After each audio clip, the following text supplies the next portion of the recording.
Welcome to Revolutionary Gazette. I'm Will. The most common firearm style in America during the Revolutionary War was the infantry musket. We're going to talk about it today.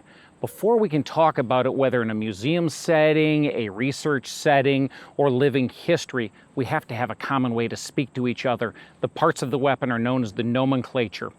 Over the past 250 years, several terms have come into our lexicon that soldiers and officers during the Revolutionary War wouldn't recognize and we're not going to touch.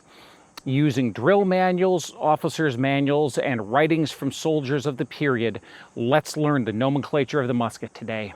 We're excited to collaborate on this episode with the folks from Fort Ticonderoga and say thanks to Matt and Miranda and their team for providing the following two original weapons for you to look at while we learn the parts. Let's meet them now.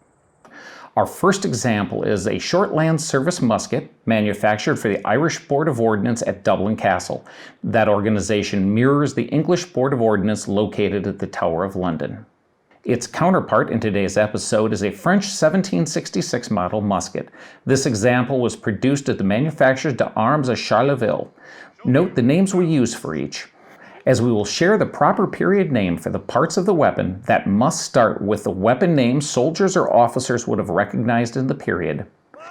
Our terminology will be taken from several primary sources. First, there is an excellent plate entitled Explanation of the Names of the Several Parts of a Flintlock and Bayonet in A Plan of Discipline for the Use of the Norfolk Militia, published in 1759.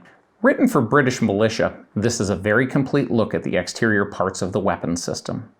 However, we must not neglect two other sources. They are the Manual Exercise as ordered by His Majesty in 1764 and Regulations for the Order and Discipline of Troops of the United States, as these are the places where many watching this will use them. Finally, some terms are referred to in Cuthbertson's System for the Complete Interior Management and Economy of a Battalion of Infantry. While we do display a French weapon here, let's be clear that the terminology today is taken from British and American sources only. In the future, we will add to this list and explore names given by both French and German sources. Let's get started. Taken in the whole, there are three broad parts of the musket. They are the lock, stock, and barrel. Today, we believe this is where the phrase "to take it all, lock, stock, and barrel" comes from. In the 18th century military, each section had many more specific names for the subparts. Let's begin with the barrel and work from the business end of the musket to the back. The barrel is the tube of metal which the projectile is fired from. The front opening is called the muzzle. The metal rectangle affixed to the top is the sight. It also serves to hold the bayonet on. The rear of the barrel is the breech. The back of the barrel is secured to the stock via the breech pin. The next major component is the stock. This really is the foundation on which everything is attached to creating the weapon. In this era, the stock is made of various species of wood, however walnut was preferred. The back of the stock is called the butt. It has several parts. The narrow, rounded portion is called the small of the stock. The top back corner of the butt is called the swell of the butt. Both the Manual Exercises ordered by His Majesty in 1764 and Regulations for the Order and Discipline of Troops of the United States call the side of the butt the flat of the butt. Under the barrel is the place where the rammer is stored. We will discuss the rammer more in a moment. For now, the place where it is hidden from view is called the tailpipe. The slight bulge of wood there is called the swell of the tailpipe in Norfolk, but usually simplified to swell in other manuals.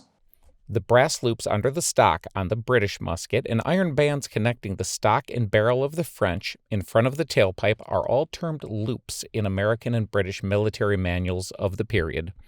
Working from the muzzle of the weapon, we see the first loop, the second loop and swivel for the sling, and the third loop. We now move to the lock area of the firelock. This is where the explosion will begin to discharge the weapon. A piece of flint, held by the cock, strikes the hammer and makes a spark.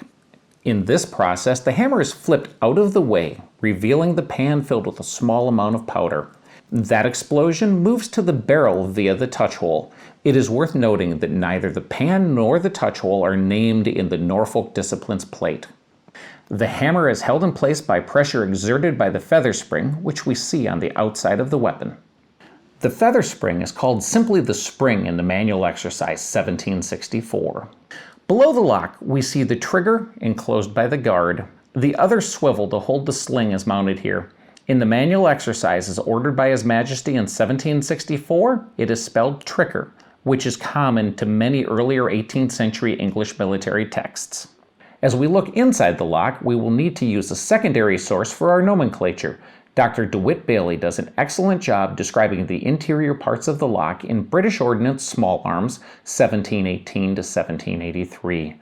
On this reproduction lock, we see the reinforce, mainspring, nose of the tumbler, sear spring, sear, and sear screw.